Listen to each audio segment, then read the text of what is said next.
Labas. Nenuvaldomai artėja naujasis šaudymo sezonas, jau leidžiu laiką šaudykloje, tuo labai džiaugiuosi. Gavau 8 klausimus po paskutinio epizodo, todėl šį kartą be anonsų pasistengsiu į juos atsakyti.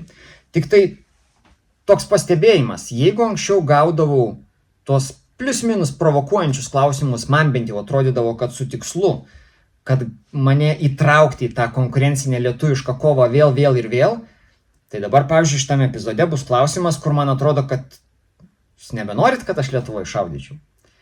Tai apsispręskit, jūs norit mane nuo vaizdo nupūst ar nenorit. Keliaujam prie naujų temų. Pirmas klausimas. Kas ten su tuo valstybės finansavimu? Nieko nesupratau. Tai su valstybės finansavimu yra, kad Lietuvos praktinio šaudymo sporto federacija pirmą kartą per visą mūsų sporto istoriją Lietuvoje, sakykime taip, yra pripažinta valstybės ir valstybė skyrė pinigų mūsų visų tobulėjimų, turbūt taip reikėtų išsireikšti, yra skirta berods 20 plus tūkstančių eurų. Dėl ko man labai šiuo atveju smagu, aš esu vienas iš 4 sportininkų, mes 4 federacijai uždirbom apie 5000 eurų. Ten atskira lentelė yra išskirta būtent už pasiekimus Europos ir pasaulio čempionatuose. Tai buvo įvertinta mano 17 vieta lygiavamzdžių Europoje ir džiaugiuosi tokiu būdu prie to prisidėjęs, o visa kita yra, sakyčiau taip, juodas, nuoseklus federacijos tarybos ir kitų narių darbas, tas visas biurokratinis darbas, ko rezultatu, kaip sakant, mes galime dabar visi pasidžiaugti. Kaip ten tie pinigai bus paskirstyti, čia jau spręs federacija, bet mūsų oficialiam puslapį yra ten ta visa strategija, kokie yra ateities planai ir panašiai. Tai kaip bebūtų, į kišenę geriau, man atrodo, negu iš kišenės. Antras klausimas. Mačiau nuotraukas, kad šaudysi Shotgun Open. Nuotraukose slepi jo pavadinimą. Koks jis ir kodėl slepi? Tai šitą atsakymą aš pradėsiu gal šiek tiek iš kitos pusės. Europos rinkoje nėra veikiančių MACFED, tai yra lygiavamzdžių sudėtuvėmis variantų. Jų tiesiog nėra. Vienintelį variantą, sakim taip, turbūt pasaulyje, galbūt, kurį aš žinau, bent jau internetas taip kalba ir sportininkai, kurie turi daug gerų patirčių su juo, tai yra Genesis 12, man atrodo, amerikietiškas ginklas, Genesis Arms. Jo kaina yra gal 5-6 tūkstančiai eurų. Aš apie jį kalbėjau ir su Brianu Nelsonu, Europos čempionate jisai buvo atvykęs į Vengriją. Tai jisai pasakė tą patį, kad čia yra tai, ką tu pasiemi iš dėžės ir funkcionuoja. Dabar turkiški variantai. Turkiški variantai, toks įspūdis, kad juos surinkinėja Rusija. Tu išsiemi jį iš dėžės ir ten viskas kleba. Ir tu turi jį vežtis į šaudyklą, ką aš ir padariau. Mano pirmos treniruotės, testai buvo apie tai, kad mano teorinės žinios, kad tie ginklai neveikia, kad pasitvirtintų praktikoje. Taip ir buvo. Ir ką, tada tu jį paskerdi, ir bandai surinkti, kaip sakant, gabalais ir atgaivinti jį. Tai procese, sakyčiau, sekasi man neblogai. Ir dabar tai yra vėlgi, dabar jau prie klausimų grįžtant, tai yra viena iš priežasčių, kodėl aš atsisakiau tiek gamintojo, tiek atstovo. Jie man siūlė šitą ginklą tiesiog duot kaip rėmimą, bet vėlgi yra ta marketinginė pusė. Natūralu, kad gamintojas nori, kad tuo ginklu aš naudočiausi tokiu, kokį jisai gali parduoti. Tai reiškia, aš nelįsčiau į vidų. Čia vėlgi, iš mano, kaip sakant, ir ankstesnės praktikos, su Gram-Poweriu, kai aš, 12 metų, naudojau ginklus tokius, kokius galite jūs nusipirkti. Tai, kadangi, kaip sakant, tos sąlygos yra logiškos, bet jos man netiko, į plus kitas rėmėjas mano tiesiog apmokėjo sąskaitą ir aš nuvažiavau tą ginklą pasiėmiau. Tai man atrodė, tai yra logiškiausias sprendimas. Aš dabar, kaip sakant, bandau jį atgaivinti. Aš šiais metais šausiu su juo 2 varžybas Open divizione, kaip sakant, iš Modified einu šaudinti į Open ir plus Frigane, man taip pat jį reikės naudoti. Netgi pagrindinė mintis, kodėl aš norėjau to lygiavamzdžio su dėtuvėmis, būtent dėl Frigano. Nes man tai yra dar neatrasti vandenys, gal taip turėtume sakyti, neatrastos teritorijos. Tai man atrodė, kad, kaip sakant, visa šita kombinacija aplinkybių mane privedė prie to, kad aš tiesiog niekam dabar nesu skolingas, aš galiu su to ginklu daryti, ką noriu, ir tikiuosi, kad išsispręsiu. O veikti ten yra ką, tikrai yra ką, nes labai daug judančių dalių ir tiesioginė, ir perkeltinė prasme. Tai pasižiūrėsim.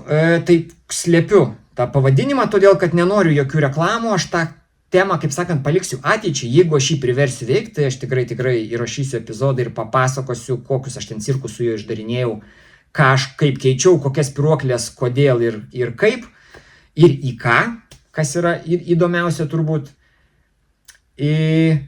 O koks jo pavadinimas? Turkiškas.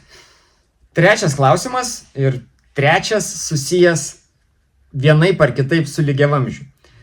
Tai kokį lygiavamzdį rinktis? Benelli M2 Speed ar Beretta 1301 Comp Pro?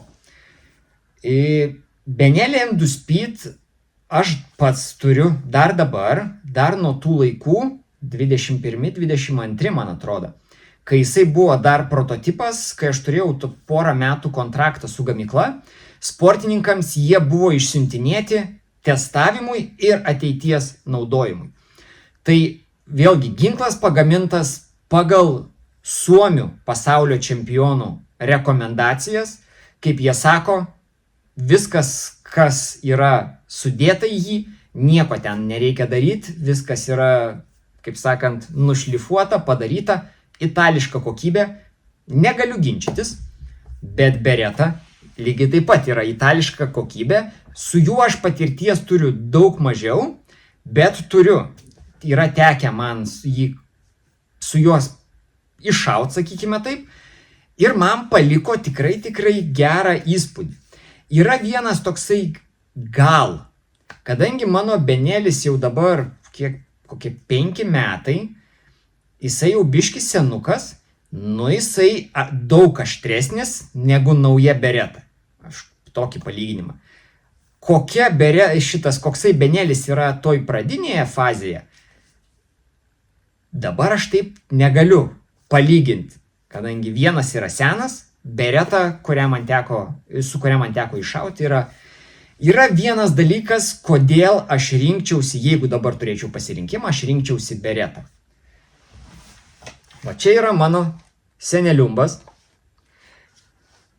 Kai užtaisinėjai jį, kaip matote,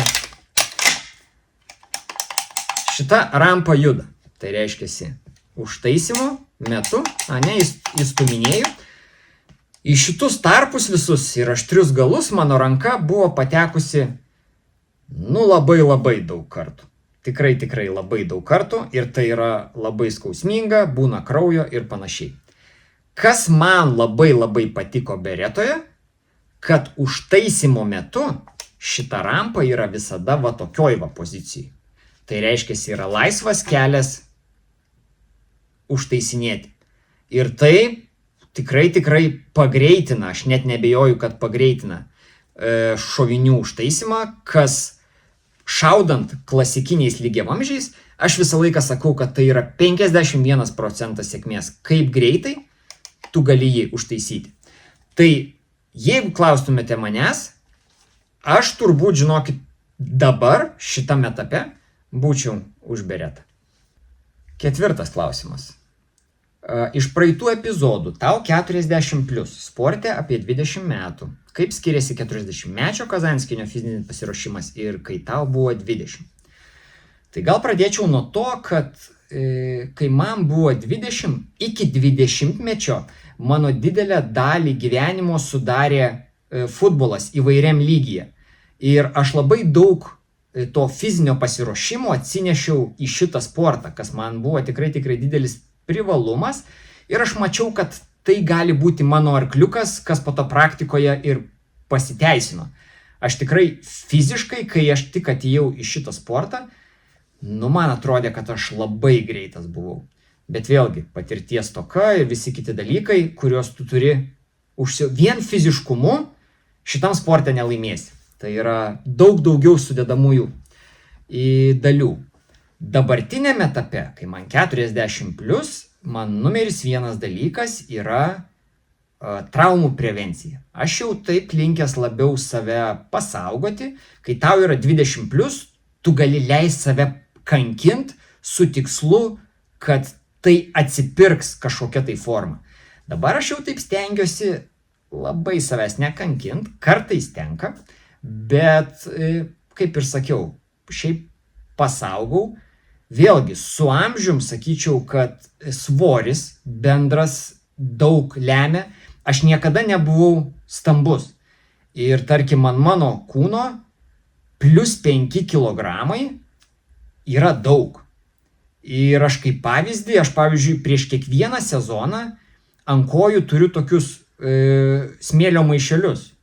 Tai aš juos dar dabar per sniegus klampoju. Aš užsidedu tus maišelius po 2 kilogramus, tai yra 4 kilogramai ant viršaus. Kai juos nusiemi, tai toks įspūdis, kad pukelis esi.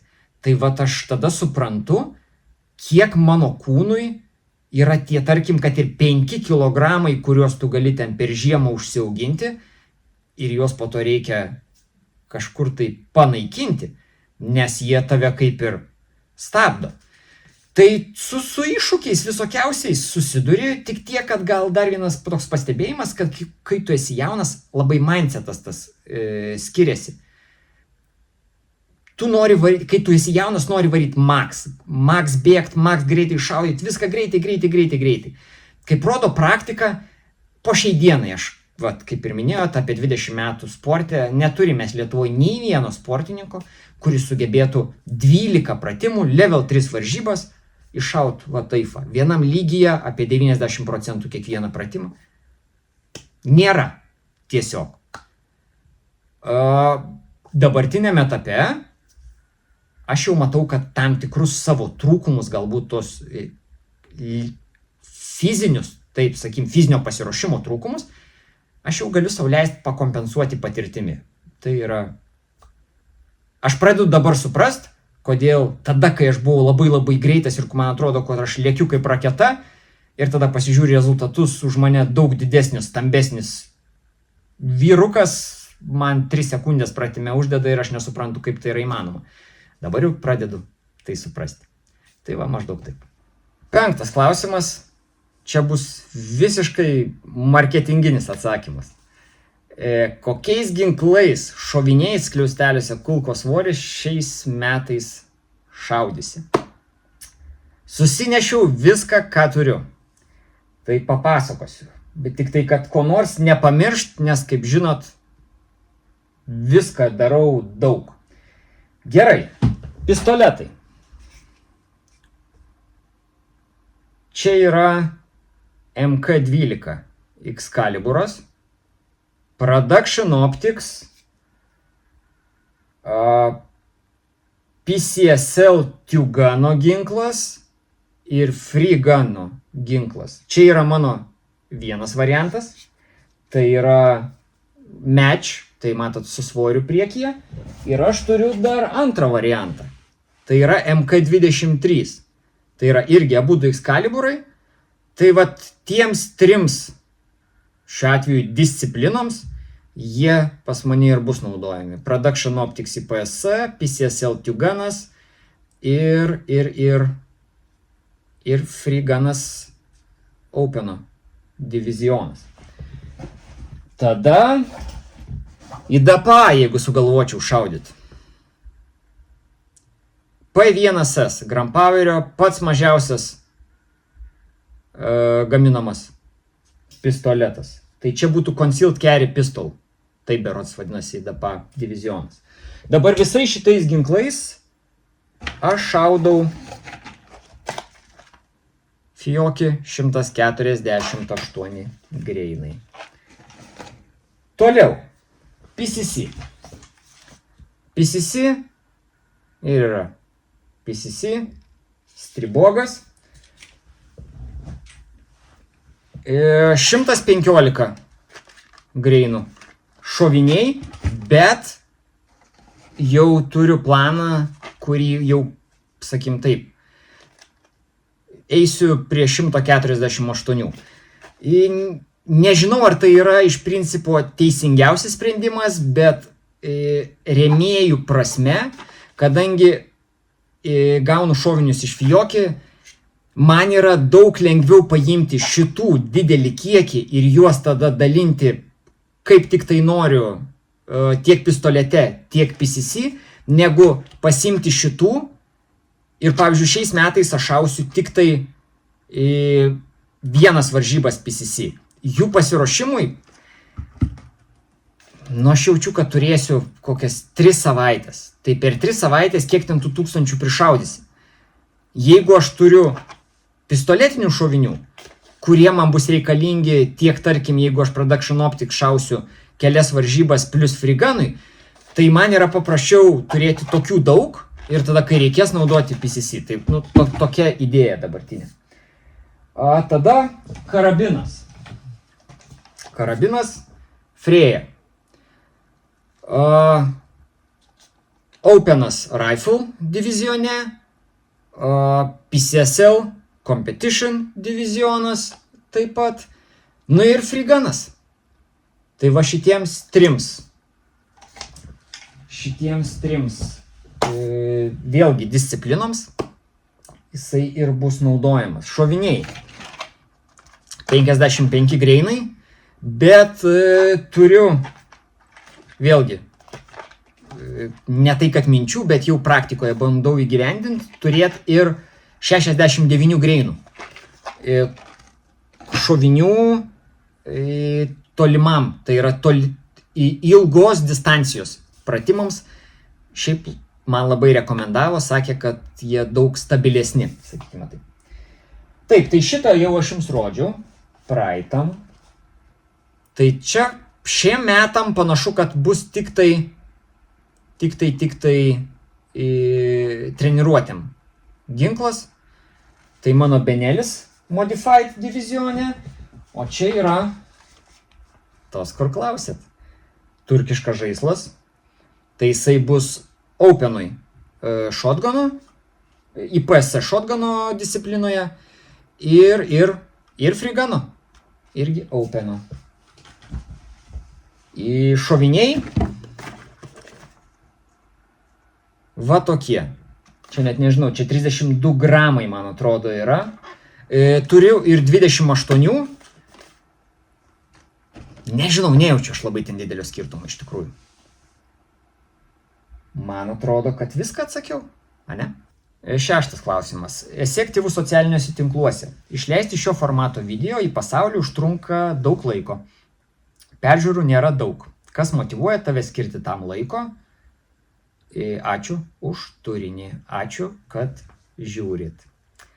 Tai pirminė idėja šito formato klausimai atsakymai buvo kažkada netgi atsakymas vienam pirmųjų epizodų berods. Kiek jau 3-4 metai aš galvoju, aš įrašinėjau tos epizodus. Ir tak vėlgi, pirma idėja buvo, aš save pagavau tam tikrame etape, kad aš susirašinėjau su 2 skirtingais žmonėmis. Mano į tą Facebooko public ar Instagramo puslapį tikrai dažnai parašo su klausimais žmonės. Ir aš tiesiog pagavau, kad 2 Messengerio languose aš atsakinėjau žmonėms į tuos pačius klausimus. Tai vėlgi ten rėmėjų tema ir panašiai.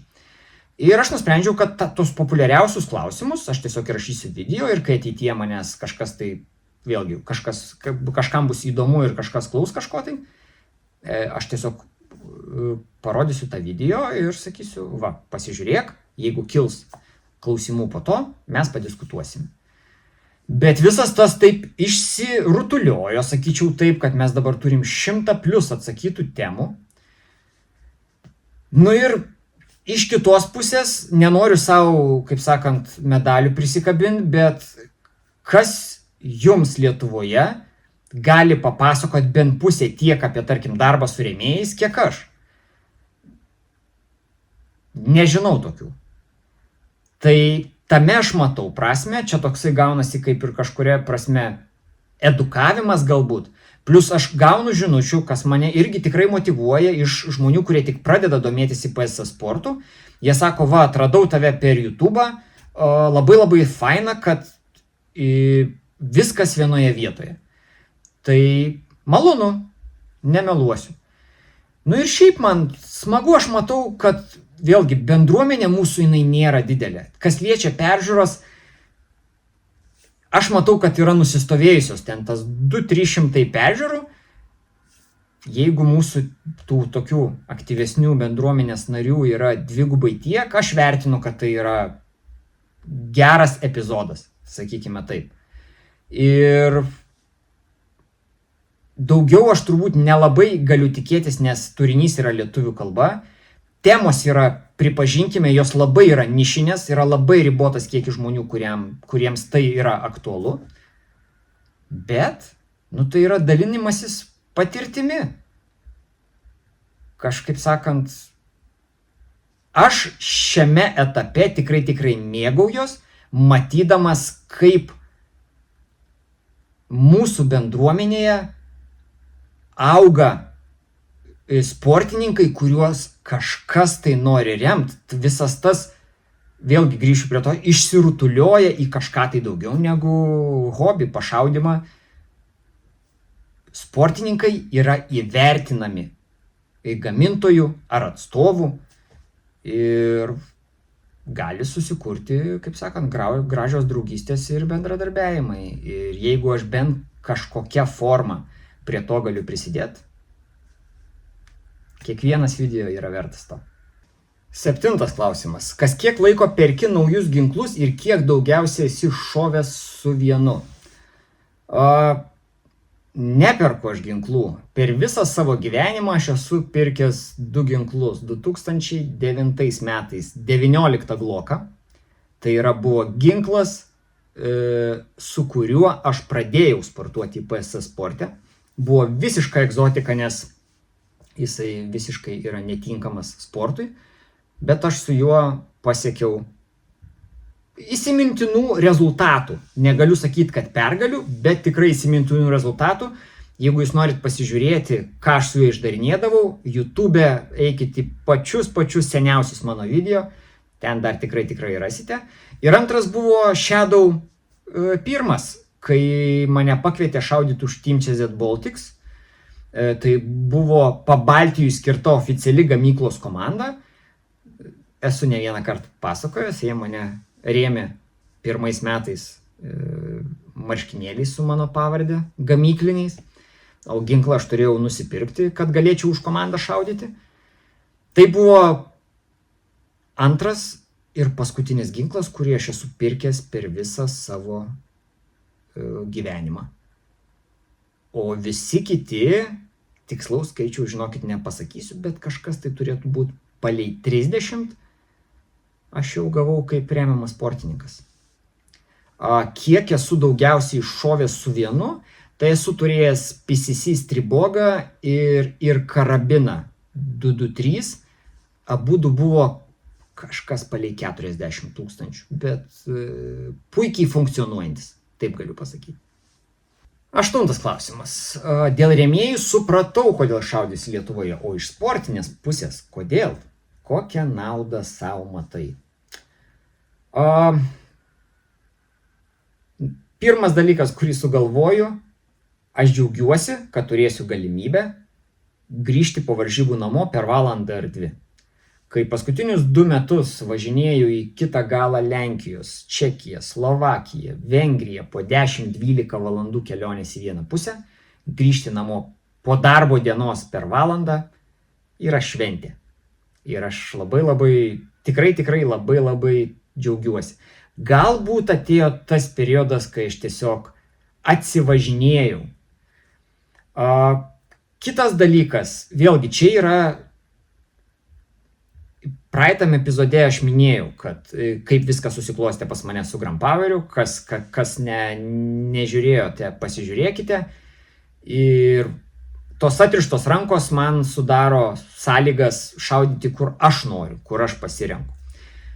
Dabar viso to, ką aš darau, tas spektras, yra labai didelis, 7, jeigu neklystu, yra mano tos aktyvios disciplinos. Normaliai aš stengiuosi, matau, kad patempiu, turbūt čia būtų teisingas žodis, per metus kokias 5 aš galiu pasiruošti gerai varžyboms ir pakonkuruoti, sakykime taip, 5 per metus. Tai stengsiuos šiek tiek laviruoti tarp disciplinų, nes daugiau jau man laiko nebeužtenka. Tai visame tame yra vienos varžybos, viena disciplina. Tokia yra pagrindinė idėja. Ne visada gaunasi, kad ir šiais metais šausiu 2 varžybas lygiavamzdžių, nes naujas divizionas ir man įdomu. Va čia iš sportinės pusės man yra įdomu, ką aš galiu išspausti su sąlyga, kad mano įrankis veiks. Kokią naudą savo matau šaudyti Lietuvoje? Ta tokia sportinė prasme aš nematau, kad man kažkas tai būtų naudinga. Man atrodo, kad aš Lietuvoje, aš esu tą ne vieną kartą sakęs, Lietuvoje aš pasiekiau viską, ką galima pasiekti šitam sporte. Čia taip netgi sąžiningai prieš save, aš manau, aš neperdedu niekiek. Bet jeigu aš iš tų 5 ar 6 per metus disciplinų galiu turėti 2 čianais vietoje, o kitas važiuoti į užsienį, aš tikrai, vėlgi, tai yra dalykas, dėl kurio aš galiu pasidžiaugti. O šiaip nauda. Kokia čia nauda? Tiesiog dirbi savo darbą. Čia tas ir klausimas toksai, čia gal tas klausimas neteisingai suformuluotas, sakyčiau. Nebėra man naudų jokių šaudyti Lietuvoje. Tai va tiek. Viskas. Ačiū ir iki.